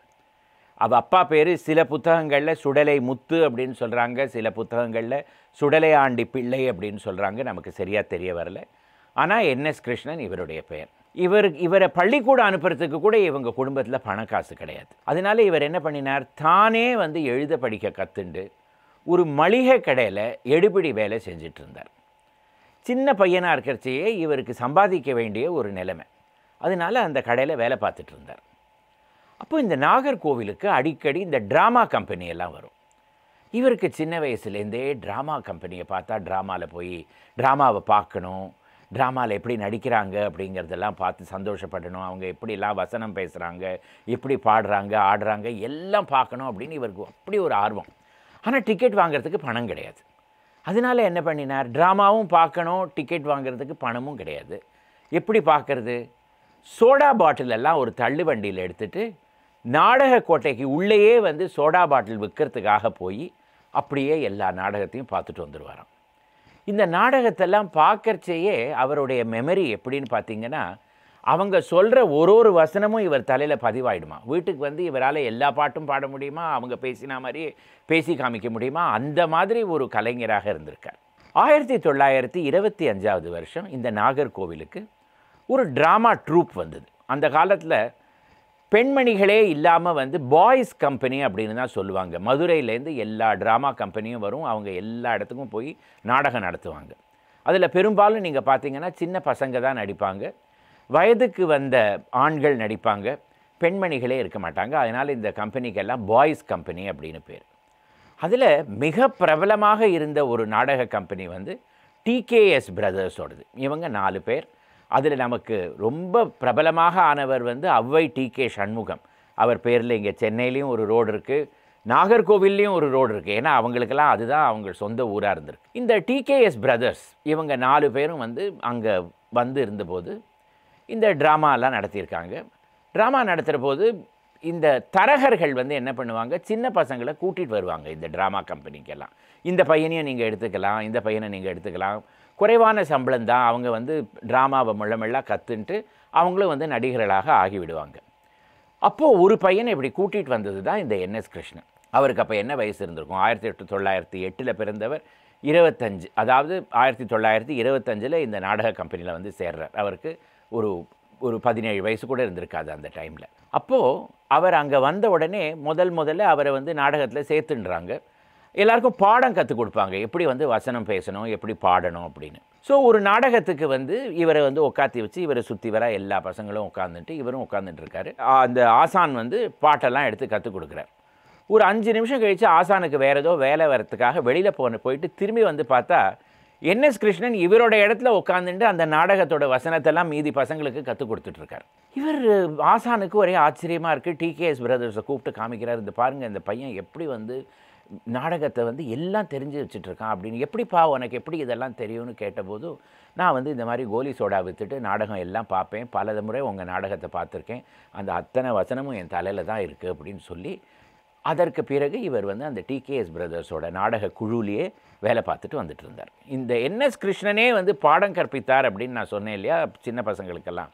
இதை வந்து பிறகு அவர் ஒரு சினிமாவில் இவரே வந்து அதை வந்து ஒரு போர்ஷனில் இன்க்ளூட் பண்ணுவார். அது எப்படின்னு பார்த்தீங்கன்னா, அவருடைய மனைவி டி.ஏ. மதுரம், அப்புறம் பல பேர் ஒரு குருவோட ஆசிரமத்தில் வந்து சீடர்களாக இருக்காங்க. இவரும் அதில் ஒரு சீடராக தான் இருக்கார். குரு எங்கேயோ வெளியில் போயிருக்கார். இவர் வந்து என்ன பண்ணுவார்னா, அவங்க எல்லாருக்கும் ஒரு புதுசாக ஏதோ ஒரு ட்ரிக் ஒன்று கற்றுக் கொடுப்பார். திங்கள் செவ்வாய் புதன் வியாழன் வெள்ளி சனி ஞாயிறு, திங்கள் செவ்வாய் புதன் வியாழன் வெள்ளி சனி அப்படின்னு ஒரு பாடம் கற்றுக் கொடுப்பார். அவங்க எல்லாரும் அவர் சொல்கிறத காப்பி பண்ணுவாங்க. ஒருத்தருக்கும் சரியாக வராது. இவர் ஒருத்தரால் தான் அதை சரியாக பண்ண முடியும். எனக்கே சரியாக வரல அது. அப்போது அந்த குரு வருவார், அந்த இவரை பார்த்து சொல்லுவார், என்னப்பா நீ நான் இல்லாத போது இதெல்லாம் கற்றுக் கொடுத்துட்ருக்கியே, சரி எல்லோரும் போங்க அப்படின்னு அனுப்பிச்ச பிறகு குருவே உட்காந்துட்டு அதை ஒரு தடவை ட்ரை பண்ணுவார், இவர் என்ன பண்ணினார் அப்படிங்கிறத பார்க்குறதுக்கு. அப்பேற்பட்ட ஒரு பர்சனாலிட்டி இந்த என்எஸ் கிருஷ்ணன். இவர் எப்படி நகைச்சுவை கதாபாத்திரங்களுக்கெலாம் வந்தார் அப்படின்னு பார்த்தோன்னா, ஒரு காலகட்டத்தில் இந்த டிகேஎஸ் பிரதர்ஸில் பம்மல் சம்பந்த முதலியார் எழுதின மனோகரா அப்படிங்கிற நாடகத்தை நடிக்க வேண்டிய ஒரு சூழ்நிலை. அப்போது அதில் வசந்த சேனை அப்படிங்கிறவங்க வந்து ஒரு இம்பார்ட்டன்ட் ஸ்திரீ பார்ட். அவங்களுக்கு ஒரு புத்தி சுவாதீனம் இல்லாத ஒரு மகன், அவனுக்கு வசந்தன் அப்படின்னு பேர். அந்த காலத்தில் இந்த மாதிரி கேரக்டர்ஸை வச்செல்லாம் தான் நகைச்சுவை அப்படின்னு செய்வாங்க. அந்த வசந்தனாக நடிக்க வேண்டிய பையனுக்கு உடம்பு சரியாலாக போய்விடவே யாரை வச்சு இந்த வசந்தனோட பார்ட்டை பண்ணலாம் அப்படின்னு பார்த்த உடனே என்எஸ் கிருஷ்ணன் வந்து எனக்கு எல்லா டயலாகும் தெரியும், நானே நடிச்சிடுறேன் அப்படின்னு சொல்லி அதுதான் ஃபஸ்ட்டு டைம் அவர் வந்து ஒரு காமெடி ரோலை வந்து அவர் வந்து நடிக்கிறது. அது நாடகம் பார்த்தவங்க எல்லாரும் மீதி பேர் எல்லாரையும் மறந்துட்டாங்க, மனோகராவை மறந்துட்டாங்க, வசந்த சேனாவை மறந்துட்டாங்க, எல்லாரும் வசந்தனை பற்றி தான் பேசுகிறாங்க. அதற்கு பிறகு என்எஸ் கிருஷ்ணன் எந்த ட்ராமாவாக இருந்தாலும் அதில் வந்து காமெடி ரோல் அவரோடதாக தான் இருக்கணும் அப்படின்னு ஆகிவிட்டது. 1920களில் வந்து பேசாத படமெல்லாம் வர ஆரம்பித்தது. என்எஸ் கிருஷ்ணனுக்கு தியேட்டரில் போய் படங்கள் பார்க்கணும் அப்படின்னு ஒரு பெரிய கொள்ள ஆசை. எல்லா இங்கிலீஷ் ஃபில்மும் இப்போ பார்த்துட்டு வந்துடுவார் அவர். அவருக்கு என்ன கொஞ்சம் நெஞ்ச பணம் கிடைக்கிறதோ நாடகத்தில் நடிக்கிறது எல்லாத்தையும் போய் சினிமா தியேட்டரில் போய் அங்கே போய் எப்படி இவங்கெல்லாம் நடிக்கிறாங்க, எப்படி லைட்லாம் எப்படி வச்சுருக்காங்க, எப்படி செட்டெல்லாம் வச்சுருக்காங்க எல்லாம் பார்த்துட்டு வந்துடுவார். அதே மாதிரி 1930களுக்கு பிறகு பேசுகிற படம் வந்தபோது அதையும் போய் எல்லாம் பார்த்துட்டு வந்துடுவார். 1935வது வருஷம் டிகேஎஸ் பிரதர்ஸோட முழு ட்ராமா குழுவையுமே ஒரு சினிமா கம்பெனி வந்து வாடகைக்கு எடுத்து மேனகா அப்படின்னு ஒரு சினிமாவை வந்து தயாரித்தது, பேசும் படம். அதில் என்எஸ் கிருஷ்ணனுக்கு ஒரு நகைச்சுவை கதாபாத்திரம். அதற்கு பிறகு அவர் ஸ்க்ரீன்லேயும் வந்து காமெடியனாக வந்து விடுகிறார். தமிழ் சினிமாவுடைய காமெடியன்ஸ்லேயே ஃபஸ்ட்டு சூப்பர் ஸ்டார் அப்படின்னு என்எஸ் கிருஷ்ணனை சொல்லலாம். அதற்கு பிறகு சதி லீலாவதி, அதற்கு பிறகு வசந்த சேனா, இந்த மாதிரி படிப்படியாக சினிமா எல்லா சினிமாலையும் என்எஸ் கிருஷ்ணன் தான் காமெடி. அந்த காமெடியை பார்க்குறதுக்கே மக்கள் வருவாங்களாம் சினிமா தியேட்டருக்கு. யார் ஹீரோ யார் ஹீரோயின்னு கூட பார்க்க மாட்டாங்களாம், காமெடி இவரோடதை பார்க்குறதுக்குனே வருவாங்களாம் எல்லாரும். இந்த வசந்த சேனாங்கிற படத்தில் தான் அவர் தன்னுடைய இரண்டாவது மனைவியான டிஏ மதுரத்தை முதல்ல சந்திக்கிறார். அதற்கு பிறகு அவங்க 2 பேருக்கும் திருமணம் நடந்து விடுகிறது. மதுரம் அவர்களும் ஒரு ரொம்ப டேலண்டட் ஆக்டர். அவங்களும் வந்து மிக கஷ்டப்பட்டு சினிமாவில் வந்து ஒரு பெயர் சம்பாதித்து அவங்களும் ஒரு காமெடியிலேயே அவங்களுக்கு ஒரு பெரிய ரோல் இருந்திருக்கு. அதனால் இவங்க 2 பேரும் இணைந்து ஒரு காமெடி டுவோவாக பல படத்தில் நடித்து கொண்டு வந்துட்டு இருந்தாங்க. கொஞ்ச நாள் பிறகு என்எஸ் கிருஷ்ணன் என்ன ரியலைஸ் பண்ணினார்னா, நம்மளே வந்து சினிமாவில் காமெடி ட்ராக்குன்னு தனியாக தயாரித்தா என்ன அப்படின்னு சொல்லி அசோகா ஃபில்ம்ஸ்னு கோயம்புத்தூரில் ஒரு கம்பெனியை ஆரம்பித்து காமெடி ட்ராக்கை தனியாக தயாரித்து விடுவார். பல ப்ரொடியூசர்ஸ் வந்து என்எஸ் கிருஷ்ணனை சந்தித்து என்ன பண்ணுவாங்கன்னா, இந்த கதை இப்படி இருக்குது, இதில் எந்த இடத்துல நீங்கள் வந்து உங்கள் காமெடி ட்ராக்கை சொருகலான்னு நீங்கள் சொல்லுங்கள் அப்படின்னு சொல்லி அவர்கிட்ட கொடுத்துட்டு போவாங்களாம். அவர் அதை பார்த்து அதுக்கு தகுந்தாப்பில் தனியாக காமெடியை வந்து ஷூட் பண்ணி, அதாவது தன்னுடைய மனைவியோட தன்னோட ட்ரூப்பில் இருக்கிறவங்களோடலாம் ஷூட் பண்ணி அதை வந்து இந்த சினிமாவில் பொருத்தி விடுவாராம். அவருக்கு டெக்னாலஜி எல்லாம் தெரிஞ்சிருக்கு, இத்தனைக்கும் படிக்கவே இல்லை. ஆனால் அந்த அளவுக்கு அந்த வெஸ்டர்ன் ஃபில்ம்ஸ் எல்லாம் பார்த்து, இங்கிலீஷ் ஃபில்ம்ஸ் எல்லாம் பார்த்து அவர் அப்படி கற்றுக்கொண்டு இது எல்லாம் செஞ்சு கொண்டு வந்துட்டு இருந்தார். அதில் ரொம்ப அழகாக வந்து அவர் நடித்திருக்கிற சில ரோலெல்லாம் நம்மளால் மறக்கவே முடியாது. இப்படியே வந்து ஒரு பெரிய லெவலில் சூப்பர் ஸ்டாராக வந்து கொண்டிருந்த காலத்தில் 1944 லக்ஷ்மிகாந்தன் அப்படின்னு ஒரு பத்திரிகையாளர், அவர் வந்து ஒரு மஞ்ச பத்திரிகையை வெளியில் கொண்டு வந்துட்டு இருந்தார். அந்த மஞ்ச பத்திரிகையில் சினிமாக்காரங்க, கர்நாடக இசை வித்வான்கள் இவங்களெல்லாம் பற்றி கண்ணா பின்னா அப்படின்னு வரும். அது ஒரு பெரிய கலகலப்பு இந்த சென்னை உலகத்திலேயே வந்து அதை எல்லாரும் படித்து கொண்டு பரபரப்பாக இவங்க எல்லாரை பற்றியும் பேசி கொண்டிருந்தாங்க. திடீர்னு 1944வது வருஷம் நவம்பர் மாதம் வெப்பேரியில் ஜென்ரல் காலின்ஸ் ரோடு அப்படிங்கிற தெருவில் ஒரு நாள் இரவு லக்ஷ்மிகாந்தனை யாரோ கத்தியால் குத்தி விடுறாங்க. அவர் அந்த கத்தியை வயத்தில் வைத்துக்கொண்டே போலீஸ் ஸ்டேஷனில் போய் கம்ப்ளைண்ட் லாட்ஜ் பண்ணிட்டு அதற்கு பிறகு ஜென்ரல் ஹாஸ்பிட்டலில் போய் அட்மிட் ஆகிறார். 2 நாள் கழித்து அவர் மரணம் அடைந்து விடுகிறார். இந்த லக்ஷ்மிகாந்தன் கொலை வழக்கு அப்படிங்கிறது ஒரு பெரிய வழக்காக வருகிறது. அந்த கொலை வழக்கில் வந்து 3 அபராதிகளாக வந்து MK Thyagaraja Bhagavathar, NS Krishnan, SM Sriramulu Naidu இவங்க 3 பேரும் அரெஸ்ட் ஆகி அந்த கேஸ் நடக்கிறது. அந்த கேஸ் நடந்த பொழுது என்எஸ் கிருஷ்ணன், அதே மாதிரி எம்கே தியாகராஜ் பாகவதர் இவங்க எல்லாருமே வந்து பெரிய பெரிய வக்கீலெல்லாம் வந்து அமர்த்தி அவங்களோட கேஸை வாதாடணுமே, அது எல்லாத்துக்கும் நிறைய பணம் செலவழிகிறது. இந்த பணத்தை எப்படி வந்து மீட்டுறது?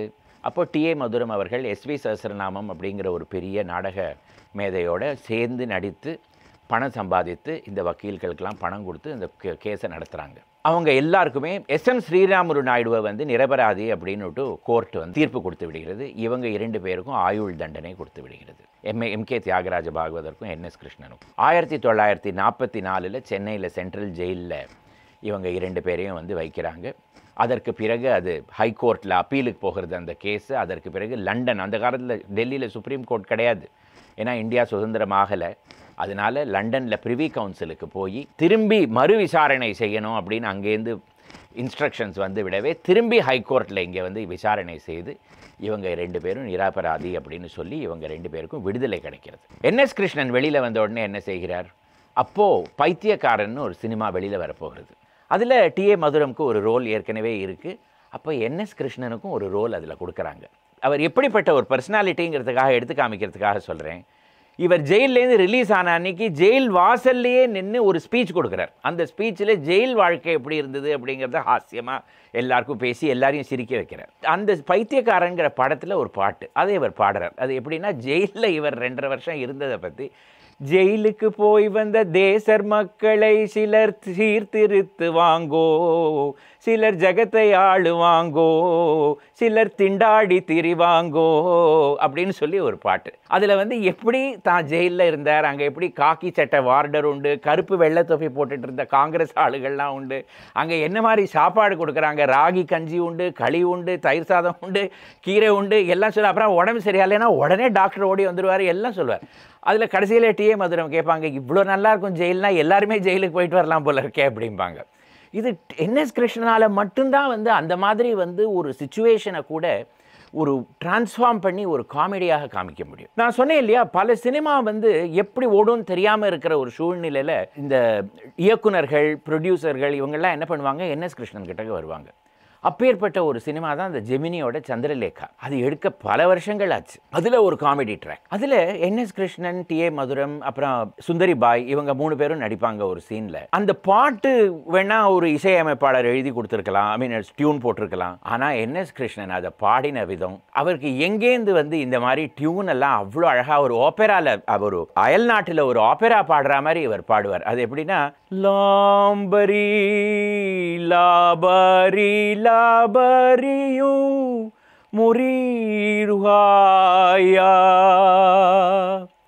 லோம்பரி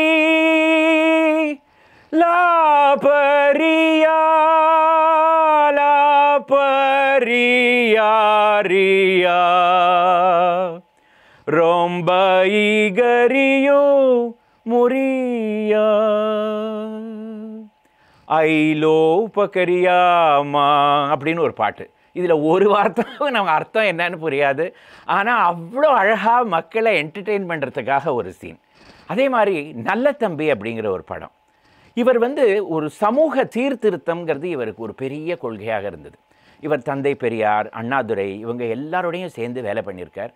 தான் சம்பாதித்த பணம் எல்லாத்தையும் இந்த மாதிரியே வாரி வழங்கி எல்லாருக்கும் தானம் பண்ணுறது அப்படிங்கிறது தான் இவருடைய ஒரு கொள்கையே. தட் இஸ், ஏழ்மை எங்கேயுமே இருக்கக்கூடாது, எல்லாரும் சௌக்கியமாக இருக்கணும். தான் சம்பாதித்த பணம் எல்லாமே அந்த மாதிரி கொடுக்கறதுல தான் அவர் வந்து செலவழித்தார். அதில் இவர் வந்து இந்த நல்ல தம்பியில் வந்து ரயில் வந்து எப்படி ஜாதி மத பேதங்கள் எல்லாம் ஒழிக்கிறது அப்படின்னு சொல்லி ஒரு ஹரிக்கதையில் ஒரு பாட்டு பாடி காமிச்சிருக்காரு. இந்த மாதிரி பல பாடல்கள், எல்லா பாட்டிலையுமே சமூக சீர்திருத்தம் ஒரு சின்ன விஷயமாவது அதில் இருக்கும். மதுவிலக்கு, படிக்கணும் எல்லாரும், மூட நம்பிக்கை இருக்கக்கூடாது, இது எல்லாமே எடுத்து காமிப்பார். ஒரு சோஷியல் அண்ட் சிவிக் ரெஸ்பான்சிபிலிட்டி. இப்போ பல நாட்கள் கழித்து விவேக்கை பற்றி எல்லாரும் அந்த மாதிரி சொல்லுவாங்க.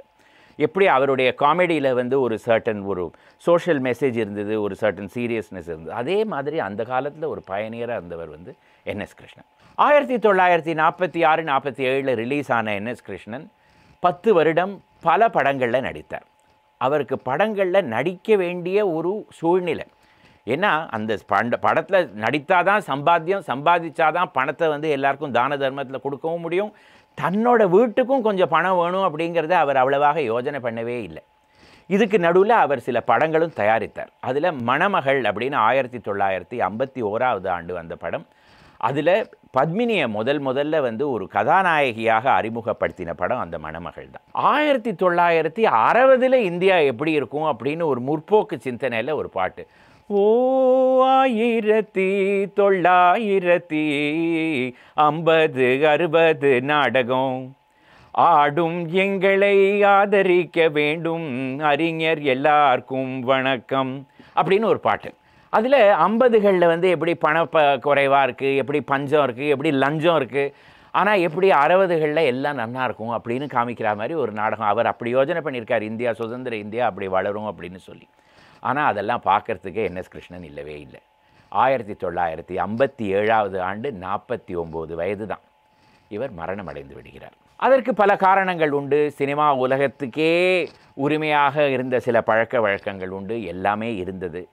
ஆனாலும் இப்பேற்பட்ட ஒரு டேலண்டட் சூப்பர் ஸ்டார் அப்படி ஒரு சின்ன வயசில் போகணுமா, அது ரொம்ப ஒரு வருத்தத்துக்குரிய விஷயந்தான்.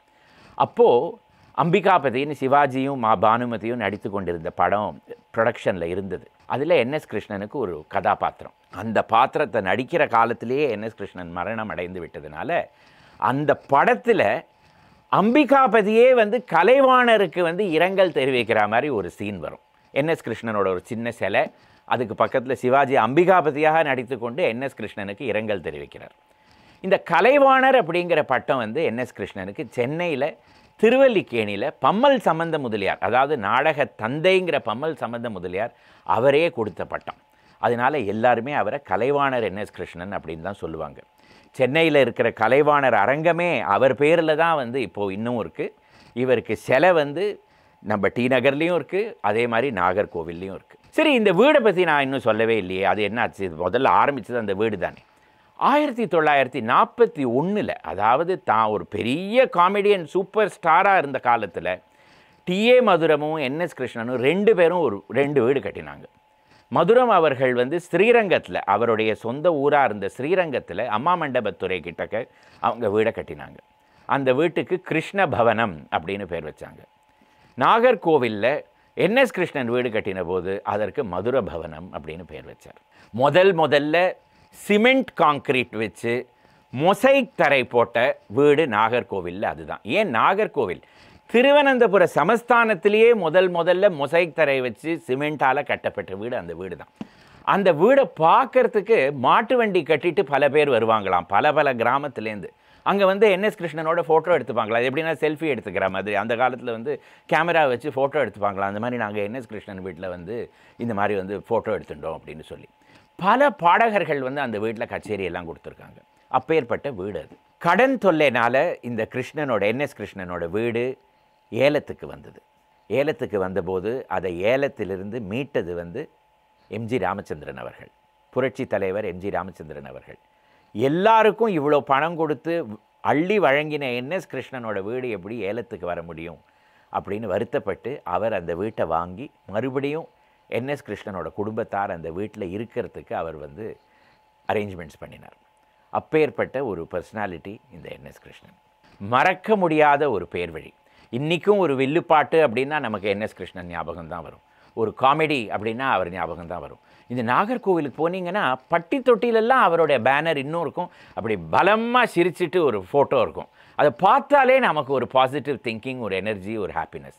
ஆனால் அந்த லைஃப்பில் எவ்வளோ ஸ்ட்ரகிள் இருந்தது, அதை நம்மளால் மறக்கவே முடியாது. லார்ட் ரிப்பன், அதாவது ரிப்பன் பிரபு, இவர் 1880ஆவது வருடம் இந்தியாவுக்கு வைஸ்ராயாக வந்தார். வைஸ்ராய் அப்படின்னா என்ன அர்த்தம்?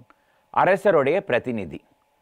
இப்போ பிரைம் மினிஸ்டர் இல்லாட்டா பிரசிடெண்ட் அப்படின்னு நம்ம சொல்கிற மாதிரி அந்த காலத்தில் இந்தியா இங்கிலாந்துக்கு அடிமையாக இருந்த காலத்தில் பிரசிடெண்ட்டுங்கிறதுக்கு பதிலாக அரசர் தான். ஒரு பிரைம் மினிஸ்டர் அப்படிங்கிற பதவிக்கு ஈக்குவலாக இருந்தது இந்த வைஸ்ராயோட பதவி. 1880ஆவது வருடம் லார்ட் ரிப்பன் சிம்லா, ஹிமாச்சல் பிரதேஷுடைய இப்போ தலைநகரமாக இருக்கிற அந்த சிம்லா, அந்த காலத்தில் இந்த சிம்லா தான் பாரத தேசத்தோட வெயில் கால தலைநகரமாக இருந்தது.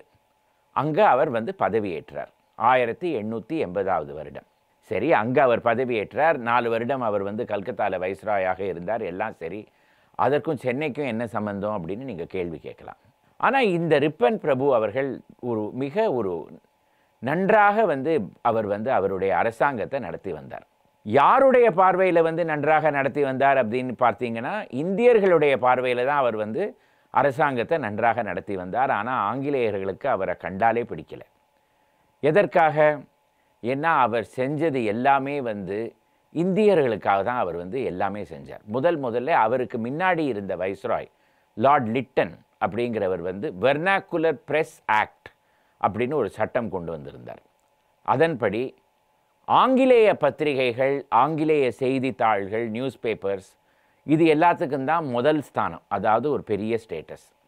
ஆனால் இந்திய மொழியில் வந்த நியூஸ் பேப்பர் எல்லாத்துக்கும் ஒரு தாழ்மையான ஸ்டேட்டஸ் தான் கொடுத்துருந்தார். ரிப்பன் வைஸ்ராய் ஆன உடனே அந்த சட்டத்தை தள்ளுபடி செய்து எல்லா பத்திரிகைகளுக்குமே ஒரே ஸ்தானம்தான் அப்படின்னு கொண்டு வந்து விட்டார். இது ஆங்கிலேயர்களுக்கு பிடிக்கவே இல்லை. முதல் காரியம். ரெண்டாவது, அவர் செஞ்சது என்னென்னா, அந்த காலத்தில் ஏதாவது ஒரு ஆங்கிலேயர் ஒரு குற்றம் செய்து விட்டார்னா, அது விசாரணைக்கு வந்ததுன்னா அதுக்கு நீதிபதியும் வந்து ஆங்கிலேயராக தான் இருக்க முடியும்.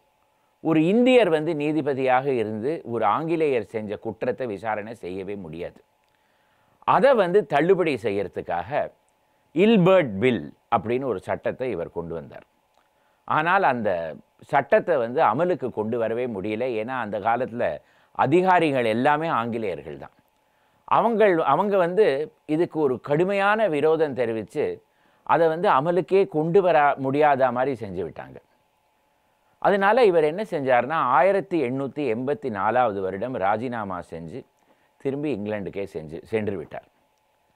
அவர் இங்கிலாந்துக்கு போகிறதுக்கு முன்னாடி அவருக்கு சிம்லாலேருந்து பாம்பே அவர் ட்ரெயினில் வந்தார். அங்கேருந்து கப்பல் ஏறி லண்டனுக்கு போவதற்காக ஒரு ஸ்டேஷன்லேயும் இந்தியர்கள் வந்து அவரை நிறுத்தி அவருக்கு வந்து ஃபேர்வெல் கொடுத்தாங்க. அவருக்கு வந்து அவங்க மரியாதையை செலுத்தினாங்க. இந்த மாதிரி ஒரு வைஸ்ராய்க்கு வந்து ஒரு ஃபேர்வெல் அதற்கு முன்னாடி நடந்ததே கிடையாது.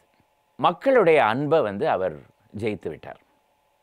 அப்போது சென்னையில் வந்து ரிப்பன் எங்கள் அப்பன் அப்படின்னு எல்லாரும் கூறி ஒரு ஊர்வலத்தில் சென்றாங்களாம். ஏன்னா ரிப்பன் வந்து எங்களுக்கு அப்பா மாதிரி இருந்திருக்கார், அவர் வந்து அவ்வளோ நல்ல காரியம் செஞ்சுருக்கார் அப்படின்னு சொல்லி ஊர்வலம்லாம் நடத்தினாங்களாம் சென்னையில். அப்போது ஆங்கிலேய அரசையே வந்து கடுமையாக எதிர்த்த இந்த காங்கிரஸ் கட்சி அவங்க கூட ஒரு ரூல் ஒன்று பாஸ் பண்ணாங்களாம் அவங்க கட்சியில். என்னன்னா, ரிப்பன் பிரபுவுக்கு இந்தியாவில் ஒரு சிலை வைக்கணும் அப்படின்னு சொல்லி. இது எப்படி இருக்குது பாருங்கள். ஆங்கிலேயர்கள் வந்து அவங்களுடைய அரச பிரதிநிதிக்கு சிலை வைக்கலை, ஆனால் காங்கிரஸ் கட்சி வந்து ஒரு வைஸ்ராய்க்கு சிலை வைக்கணும் அப்படின்னு சொல்லி ஒரு ரூல் பாஸ் பண்ணி தான். அதனால் அவங்க என்ன செஞ்சாங்க, மக்கள்கிட்ட நன்கொடை கேட்டாங்க. அந்த காலத்தில் காங்கிரஸ் கட்சிக்கு பணம் எல்லாம் கிடையாது, மக்கள்கிட்ட நன்கொடை தான் கேட்கணும். எல்லார்ட்டையும் கேட்டு ரொம்ப கஷ்டப்பட்டு 21,500 ரூபாய் சேகரித்தாங்களாம். அதற்கு பிறகு அதை வந்து இங்கிலாந்துக்கு அமிச்சு அங்கே வந்து ஒரு சிற்பிகிட்ட வந்து ரிப்பன் பிரபுவுக்கு ஒரு சிலை வைக்கணும், அவர் எப்படியெல்லாம் இருக்கணும், அதை பார்க்குறதுக்கு எப்படியெல்லாம் இருக்கணும் அப்படின்னு சொல்லி இவங்க டிசைன் எல்லாம் அமிச்சு அங்கே லண்டனில் வேலை ஆரம்பித்தது. இந்த வேலை ஆரம்பிக்கிறதுக்குள்ளே பல நாட்கள் ஆகிவிடவே ரிப்பன் பிரபுவும் மரணம் அடைந்து விட்டார் 1909 வருடம். அதற்கு பிறகு 2 சிலைகள் வந்தன. ஒன்று கல்கத்தாவில் விக்டோரியா மெமோரியல் ஹாலுக்கு வெளியில் இருக்கிற மைதானத்தில் வந்து திறக்கப்பட்டு, அதே போல் இங்கே சென்னையில் மவுண்ட் ரோடில் அண்ணா சாலையில் கெசினோ தியேட்டர் போகிறதுக்கு ஒரு வழி இருக்குது தெரியுமா, பிளாக்கர்ஸ் ரோடு அப்படின்னு போட்டிருப்பாங்க இப்போ கூட அந்த இடத்துல. அந்த தெருவோட முனையில் வந்து இந்த சிலையை வந்து ஃபவுண்டேஷன் போட்டு அங்கே அன்வெயில் பண்ணினாங்க. இது அன்வெயில் பண்ணது அந்த காலத்தில் சென்னையுடைய கவர்னராக இருந்த லார்ட் பென்ட்லண்ட் அவர்கள். சரி, சிலை வந்து விட்டது. இந்த சிலை வர அதே காலத்தில் தான் 1913 வருடம் நம்ம சென்னை மாநகராட்சியோட ஹெட் குவார்ட்டர்ஸாக இருக்கிற இந்த ரிப்பன் பில்டிங்கும் கட்டப்பட்டது. அதற்கு எதற்காக ரிப்பன் பில்டிங்னு பேர் வச்சாங்கன்னு பார்த்தீங்கன்னா, ரிப்பன் பிரபு செஞ்ச பல நல்ல காரியங்களில் இன்னும் ஒன்று என்னென்னா, அந்த நகர மாநகராட்சிகளில் வந்து இருக்கிற காரியத்தெல்லாம் இந்தியர்களும் பார்க்கலாம், இந்தியர்களும் பங்கு எடுத்துக்கொள்ளலாம். இப்போது நகர சபை இருக்கு இல்லையா, நம்ம சிட்டியோட கவுன்சில், அந்த கார்ப்பரேஷன் கவுன்சில், அந்த காலத்துலலாம் வந்து ஆங்கிலேயர்கள் மட்டும்தான் அந்த கவுன்சிலில் இருக்க முடியும், இந்தியர்களுக்கு இடம் கிடையாது. அதை மாற்றி இந்தியர்களும் தேர்தலில் நிற்கலாம், இந்த நகர ஆட்சிகளில் வந்து அவங்களும் பங்கு ஏற்கலாம் அப்படின்னு கொண்டு வந்தது லார்ட் ரிப்பன் தான்.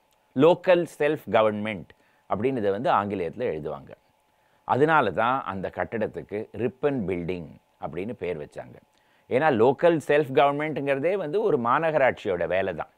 அதற்காக அந்த கட்டடத்துக்கு அந்த பேர் வந்தது. 1913 வருடம் ரிப்பன் பில்டிங் கட்டப்பட்டது. அந்த கட்டடத்துக்கு அந்த பேர் வந்தது. லார்ட் ரிப்பனோட சிலை மவுண்ட் ரோடுக்கும் பிளாக்கர்ஸ் ரோடோட சந்திப்பில் இருந்தது. ஆனால் இப்போ அந்த சிலை அங்கே இல்லையே. அந்த சிலை இப்போ எங்கே இருக்குதுன்னு பார்த்தீங்கன்னா, ரிப்பன் பில்டிங்கோட தோட்டத்தில் தான் இருக்குது. அந்த சிலை எப்போ அங்கே போச்சு அப்படின்னு நீங்கள் பார்த்தீங்கன்னா, 1939 வருடம் 2வது உலக மகா யுத்தம் ஆரம்பிக்கிற காலம், அந்த செகண்ட் வேர்ல்டு வார் அப்படிங்கிற அந்த வார் ஆரம்பிக்கிற காலம். அப்போ இந்த சிலை வந்து அந்த இடத்துல இருந்ததுன்னா, அது மேலே ஏதாவது குண்டு வீச்சு நடந்துடுத்துனா இந்த சிலை உடஞ்சி போயிடுமோன்னு ஒரு பக்கம் ஒரு கவலை. இன்னொரு பக்கம் என்னென்னா, அந்த இடம் ஒரு மிக நெரிசலான இடமாக ஆகிவிட்டது, அந்த பிளாக்கர்ஸ் ரோட் மவுண்ட் ரோடு அந்த கார்னர். அதனால் அந்த சிலையை எடுத்துக்கொண்டு போய் ரிப்பன் பில்டிங் வாசலில் வச்சுட்டாங்க.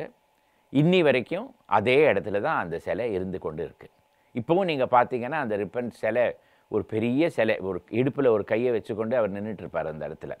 நீங்கள் நின்று கொஞ்சம் நேரம் அதை பார்க்கணும். ஏன்னா ஆங்கிலேயர்கள் அவங்க கை ஓங்கின காலத்தில் இப்படியும் ஒரு வைஸ்ராய் இருந்தார் அப்படிங்கிறது நமக்கு தெரியணும். அதனால தான் அவர் அந்த கட்டடத்துக்கு இன்னும் அவருடைய பெயர் இருக்குது அப்படிங்கிறதும் நம்ம தெரிஞ்சுக்கணும். இந்த ரிப்பன் பிரபுவுக்கு இந்தியாவில் பல இடத்துல நினைவு சின்னங்கள் இருக்குது. நீங்கள் ஷிமோகா அப்படின்னு கர்நாடகா இடத்துல நீங்கள் போய் பார்த்தீங்கன்னா ரிப்பன் பேட்டைன்னு ஒரு இடமே இருக்குது. ரிப்பன் பேட்டை, ரிப்பன் பேட்டை அப்படிங்கிறத அவங்க இப்போ ரிப்பன் பேட்டை அப்படின்னு மாற்றிட்டாங்க. ஏன் நம்ம ரிப்பன் பில்டிங்கே பல பேர் ரிப்பன் பில்டிங் அப்படின்னு தான் பேர் சொல்கிறாங்க. நீங்கள் போய் பார்த்தீங்கன்னா அங்கே லெட்டர்லாம் கூட அது மாதிரி தான் எழுதுவாங்க, ரிப்பன் பில்டிங் அப்படின்னு எழுதியிருப்பாங்க. ஆனால் இதுக்கு கரெக்டாக சொல்ல வேண்டியது ரிப்பன் பில்டிங். அதே மாதிரி பாகிஸ்தானில் மூல்தான்னு ஒரு இடம் இருக்குது. அந்த நகராட்சி இருக்கிற கட்டடத்துக்கும் ரிப்பன் ஹால் அப்படின்னு பேர். எப்படி சென்னையில் வந்து ரிப்பன் பில்டிங் இருக்கோ அதே மாதிரி அந்த பில்டிங்க்கு ரிப்பன் ஹால் அப்படின்னு பேர். ஒரு நல்ல அரச பிரதிநிதிக்கு இத்தனை வருஷம் கழித்து எப்படி மக்கள் அவரை வந்து மறக்காமல் இருக்காங்க அப்படிங்கிறதுக்கு இது ஒரு சான்று.